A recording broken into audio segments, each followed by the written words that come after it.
বীরভূমের ময়ূরাক্ষী নদীর উপর সিউড়ি তিলপাড়া মিহিরলাল ব্যারেজ, যে ব্যারেজের উপর দিয়ে প্রতিদিন কয়েকশো ছোট বড় গাড়ির যাতায়াত। আর এখানেই ঘটছে বিপত্তি। বালি বোঝাই ওভারলোডেড গাড়ি চলার ফলে দুর্বল হয়ে পড়েছে ব্যারেজ। যে কোনো মুহূর্তে ব্যারেজ ভেঙে দুর্ঘটনার আশঙ্কা বাড়ছে। ক্ষুব্ধ টোটো চালকরা। ব্রিজের যা অবস্থা দেখছি, একবার রাস্তা খারাপ। সাইডগুলো কি অবস্থা হয়েছে? সাইডের অবস্থা একবার গাড়ি আর রাস্তা তো কদিন আগে ভালো ছিল, এখন দেখছি গাড়ি চলার মাধ্যমে রাস্তা খারাপ হয়ে গেছে। ঠিক আছে, এই যে রাস্তার অবস্থা খারাপ, আমি ডেলিভারি পেশেন্ট নিয়ে যাচ্ছি, রাস্তার যে অবস্থা, আস্তে আস্তে করে যাচ্ছি, কি করবো। ভারী যানবাহন চলাচলের ফলে ব্যারেজের গার্ড ওয়ালে ফাটল ধরেছে, এমনকি ব্যারেজের উপরের রাস্তারও বেহাল দশা। বর্ধমান থেকে উত্তরবঙ্গ যাওয়ার জন্য এটাই একমাত্র রাস্তা, তাই গুরুত্বপূর্ণ একটি রাস্তার এমন দুরবস্থা হওয়ায় সমস্যায় নিত্যযাত্রীরা। সাইডগুলো খুব খারাপ, এর যেন সুব্যবস্থা হয়, এটাই আমি কামনা করি। কিভাবে যাচ্ছেন?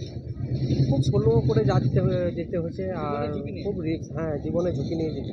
এত অভিযোগের পরে সুরাহা কি কিছু হবে? কবে থেকে নিশ্চিন্তে যাতায়াত করতে পারবে নিত্যযাত্রীরা? উঠছে প্রশ্ন।